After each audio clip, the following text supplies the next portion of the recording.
पहले बिंदु के ऊपर चर्चा करते हैं। फर्स्ट बिंदु में कहा गया है कार्योत्तर विधियों से संरक्षण।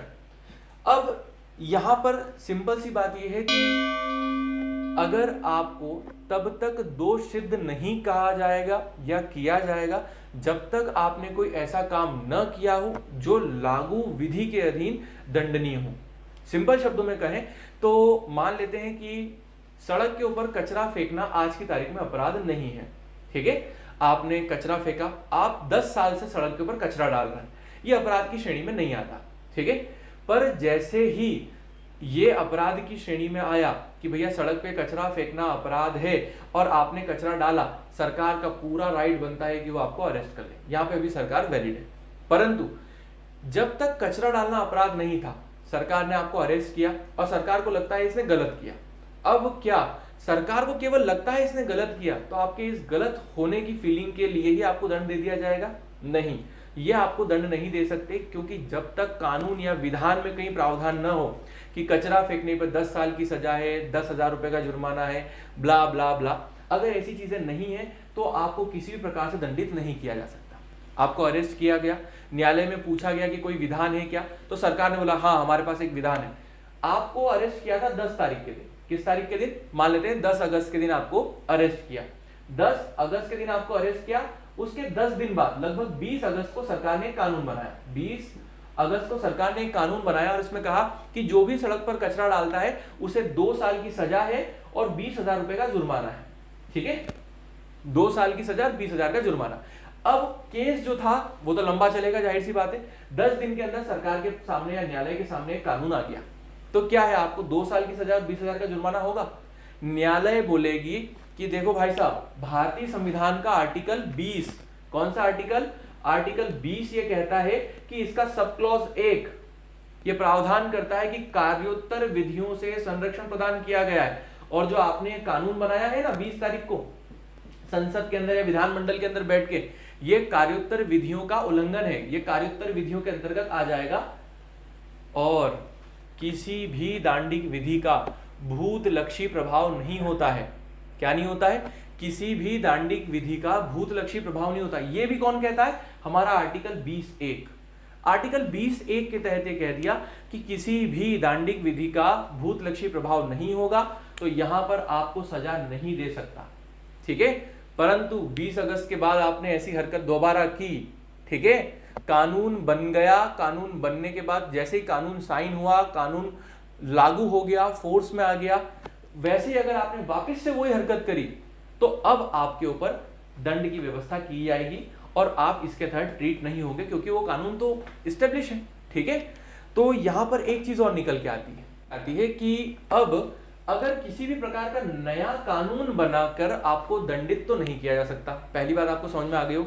दूसरी बात यह है कि अगर सरकार अगर चाहे तो क्या किसी मौजूदा कानून के अंदर दंड की व्यवस्था को बढ़ा सकती है। आपने एक केस सुना होगा, निर्भया केस।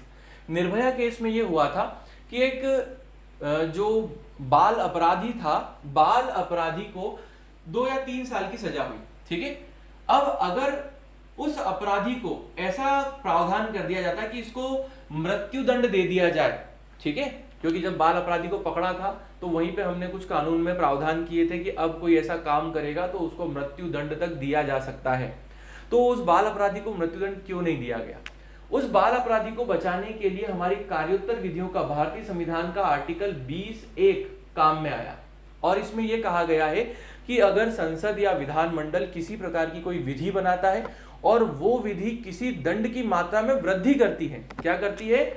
अगर दंड की मात्रा 2 साल की सजा थी, उसको उसने 20 साल कर दिया, तो दंड की मात्रा में वृद्धि हुई, तो ये भी भूतलक्षी प्रभाव से लागू नहीं होगी। मतलब जिस तारीख को वृद्धि करी है उसके आगे से तो लागू कर लो, और उसके पीछे से लागू नहीं होने वाली। जैसे कि मान लेते हैं कि आपने कोई अपराध किया और वो अपराध किया आपने 2019 में, ठीक है।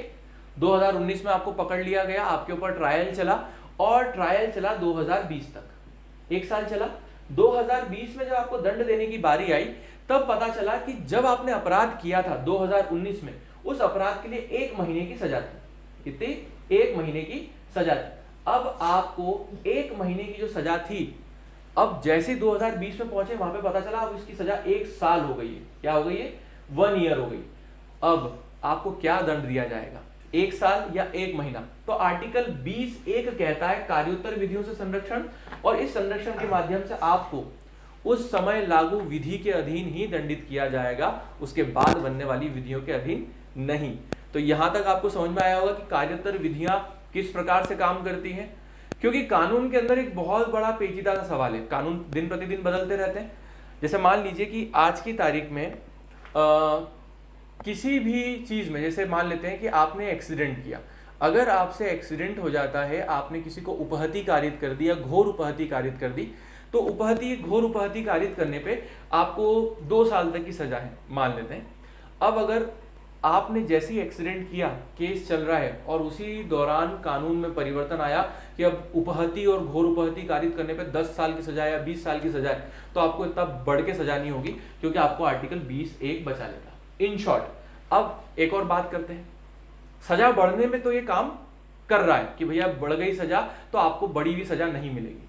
अगर सजा कम हो जाए तो क्या ये आर्टिकल आपको बचाएगा? जैसे जब आपने रोड के ऊपर कचरा डाला, तब मान लेते 10 साल की सजा थी, फिर कानून बना कि अब सड़क पे कचरा डालने पर केवल 1 महीने की सजा है, तो आप किस प्रकार से ट्रीट होगे?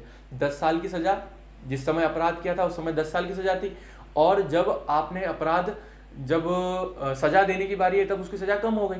तो यहाँ पर ये कहा गया है कि अगर कोई विधानमंडल ऐसी विधि बनाता है जो दंड में कमी करती है, तो दंड की कमी जो है वो भूतलक्षी प्रभाव से लागू होगी, मतलब वो पुराने जितने भी केस चल रहे हैं ना, उन सब के अंदर वो काम कर जाएगी। ठीक है, तो ये होता है आपका आर्टिकल 20(1) कार्योत्तर विधियों से संरक्षण। भूतलक्षी प्रभाव, आप ये वर्ड याद रखिएगा, भूतलक्षी को इंग्लिश में कहते हैं रेट्रोस्पेक्टिव। ठीक है, तो यहां पर आपका आर्टिकल 20(1) कंप्लीट होता है। अगर आपको ये वीडियो पसंद आया हो तो प्लीज लाइक कीजिए, अपने दोस्तों के साथ शेयर कीजिए, और जो नीचे रेड रंग का बटन दिख रहा है प्लीज उसको हिट कीजिए और सब्सक्राइब कीजिए।